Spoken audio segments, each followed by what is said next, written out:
नहीं, भविष्य के कानून और बता रहा हूं। नया बिजली का कानून लेकर के आएगा टेरर। सारे हिंदुस्तान की पावर अदानी को सौंपने का मन बना रखा है। अंबानी को, अदानी को देश लुटाना चाहते हैं, देश की संपदा को लुटाना चाहते हैं। ये झूठ बोल रहे हैं। एयरपोर्ट उनको दे दिए, रेल उनको दे दी, तेल उनको दे दिया। ये झूठ बोल रही है। चलो जंगल जमीन देना चाहते हैं। वो एयरपोर्ट खरीद रहे थे, वो रेल खरीद रहे थे, वो जमीन पर कब्जा करने के लिए ये कानून केंद्र की सरकार से बनवाने में कामयाब हुए। झूठ बोल रहे हैं आप कि किसान आगे बढ़ रहा, किसान की आत्महत्या का आंकड़ा बताना बंद किया, केंद्र की सरकार ने बंद किया। इसलिए तीनों अध्यादेश साथ लेके आए। ये क्यों नहीं बता रहे कि एमएसपी पर खरीदेगा, बाहर भी कोई खरीदेगा तो? जी प्रधानमंत्री जी कह रहे हैं, तो प्रधानमंत्री जी तो अच्छे दिन आने की भी कह रहे थे।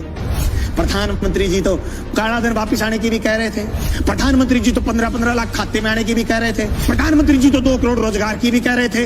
देश में सिर्फ दाढ़ी बढ़ाने से कोई रविंद्रनाथ टैगोर नहीं हो जाता, सिर्फ इनकलाब बोल देने से भगत सिंह नहीं हो जाता। आप कह रहे हैं आंदोलन नहीं है, गलत कह रहे हो आप। मैं दावे के साथ कहता हूं, केंद्र की उस मंशा को हम कामयाब नहीं होने देंगे। हम जेलों की तकियों की रोटी खा खा करके विधानसभा पहुंचे। मजाक नहीं है जो आपके कानून लागू कर दोगे। आप कह रहे हो आंदोलन नहीं है।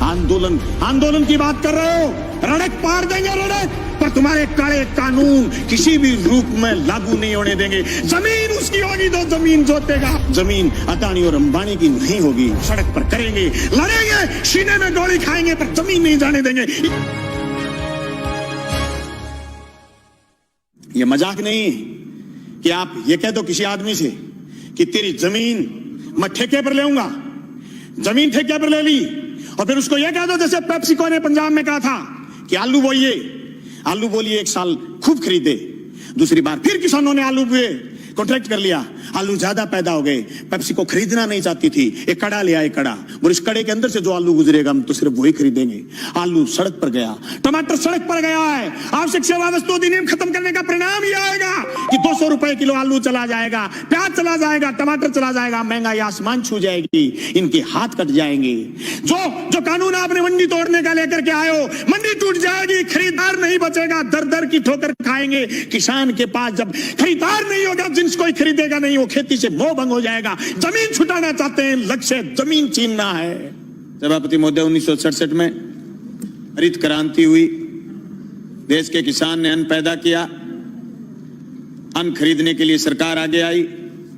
उन्नत खाद, बीज, ये सारी मदद सरकार ने करी।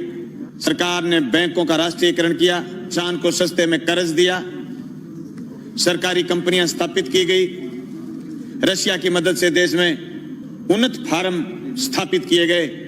1990 के दशक में आते आते हिंदुस्तान की ताकत ये बन गई थी कि हम खाद्यान्न के बदले इराक से तेल लेने लग गए थे।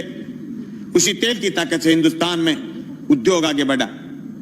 1991 के बाद विश्व बैंक की दादागिरी दुनिया में बढ़नी शुरू हुई। 1993-94 में हमारे देश के उस समय के विपक्ष के नेता जब अमेरिका में गए तो ये कह के आए कि जो नीतियां मनमोहन सिंह जी लागू कर रहे हैं ये तो हम लागू करने वाले थे। ये तीनों अध्यादेश जो केंद्र लेकर के आया है, जो कोरोना के संकट में लेकर के आया है, जो रात के अंधेरे में लेकर के आया है, जो बहुत प्रचार करने की जरूरत थी, उस प्रचार की बजाय दबे पांव लेकर के आया है। जो एफडीआई से बाजार काबू में नहीं कर पाई केंद्र की सरकार, पूंजीपति काबू में नहीं कर पाया, ये आवश्यक सेवा वस्तु अधिनियम तोड़ करके बाजार पर काबू करना चाहते हैं। कि मंडी से बाहर जो ग्राहक बता रहे हैं, किसी ने नाम नहीं लिया सुबह से कि ग्राहक मंडी के बाहर कितने किलोमीटर दूर खड़ा होगा, ग्राहक कौन से गांव में खड़ा होगा, ग्राहक किसान की फसल खरीदने के लिए किसान के खेत जाएगा या उसकी डोर जाएगा या फिर गंगा जी के घाट पर जाके खड़ा हो जाएगा और यह कहेगा कि मैं तेरी जींस 1000 रुपए क्विंटल में खरीदूंगा, देनी है तो दे, नहीं गंगा जी में डाल दे। यह आश्वासन आज तक, जून से लेकर के आज तक किसी ने दिया नहीं। सभापति महोदय, कोरोना के संकट में अगर देश में कोई चीज जिंदा थी वो थी कृषि। और कृषि संकट को आज वापिस तेजी से गहराने का प्रयास किया जा रहा। ये मेरे बड़े बोले भाई कह रहे थे कि कृषि को उभारने का काम किया जा रहा, नहीं, झूठ बोल रहे हो। 2015 में आपने सीएडी खत्म की, सिंचित क्षेत्र विकास विभाग खत्म किया केंद्र ने। झूठ बोल रहे हो, आपकी कृषि को उभारने का काम कर रहे हो। आपने बोनस जो राज्य की सरकारें देती थी खत्म आपने किया। झूठ बोल रहे हो आप कि किसान आगे बढ़ रहा, किसान की आत्महत्या का आंकड़ा बताना बंद किया केंद्र की सरकार ने बंद किया। सभापति महोदय, खेती खेती नहीं, ये जमीन भी बेचना चाहते हैं बड़े पूंजीपति के हवाले, इसलिए तीनों अध्यादेश साथ लेके आए। एक दूसरे से जुड़े हुए ये चीज, इनको अलग नहीं किया जा सकता। ये क्यों नहीं बता रहे कि एमएसपी पर खरीदेगा, बाहर भी कोई खरीदेगा तो जी प्रधानमंत्री जी कह रहे हैं, तो प्रधानमंत्री जी तो अच्छे दिन आने की भी कह रहे थे, प्रधानमंत्री जी तो काला धन वापिस आने की भी कह रहे थे, प्रधानमंत्री जी तो 15-15 लाख खाते में आने की भी कह रहे थे, प्रधानमंत्री जी तो 2 करोड़ रोजगार की भी कह रहे थे, पर हुआ तो नहीं। कैसे मान लें? कागज से मानेंगे, कलम से मानेंगे, लिखित में मानेंगे, और आप कह रहे हैं आंदोलन नहीं है। गलत कह रहे हो आप। पीपली का किसान पूरे देश में छाप छोड़ के गया। अरे हरसिमरत कौर इसलिए इस्तीफा देकर चली गई कि आपकी जमीन, उनकी पंजाब में जमीन, राजनीतिक जमीन खिसकनी शुरू हो गई थी। अरे राजस्थान में 800 850 मंडियां लगी थी पिछली रबी की फसल तुलाई में, और 30,000 टोकन कटे हुए रह गए, केंद्र की सरकार ने बंद कर दिया था। सभापति महोदय, इन कानूनों से न सिर्फ बड़े पूंजीपति बल्कि नए सरमाएदार पैदा हो रहे हैं। वो सरमाएदार जो अभी तक सिर्फ ऊर्जा में थे, सिर्फ पावर में थे, सिर्फ दूसरे संसाधनों में थे, वो एयरपोर्ट खरीद रहे थे और रेल खरीद रहे थे, वो जमीन पर कब्जा करने के लिए ये कानून केंद्र की सरकार से बनवाने में कामयाब हुए हैं। सभापति महोदय, देश में सिर्फ दाढ़ी बढ़ाने से कोई रविंद्रनाथ टैगोर नहीं हो जाता, सिर्फ इनकलाब बोल देने से भगत सिंह नहीं हो जाता, सिर्फ सत्य की और अहिंसा की बात करने से गांधी नहीं हो जाता। गांधी और टैगोर और भगत सिंह बनने के लिए तो त्याग और बलिदान की जरूरत है। उसकी कमी है आज, उस कमी को हमें स्वीकार करना पड़ेगा। देश के किसान को आगे ले जाने के लिए जो सिर्फ कानून, 3 संशोधन कानून लेके आए, न सिर्फ हम ये कहना चाहते हैं कि कानून ठीक लेके आए हो, लेकिन इस कानून में भी एक चीज हम और चाहते हैं। आप भी ये लाइन लिखते कि एमएसपी से नीचा मंडी में भी खरीद नहीं करी जाएगी।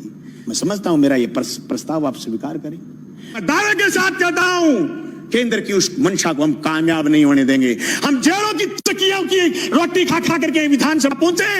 मजाक नहीं है जो आपके कानून लागू कर दोगे। आप कह रहे हो आंदोलन नहीं है, आंदोलन की बात कर रहे हो, रड़क पार देंगे रड़क, पर तुम्हारे काले कानून किसी भी रूप में लागू नहीं होने देंगे। जमीन उसकी होगी जो जमीन जोतेगा, जमीन उसी की रहेगी जो जमीन जोतेगा।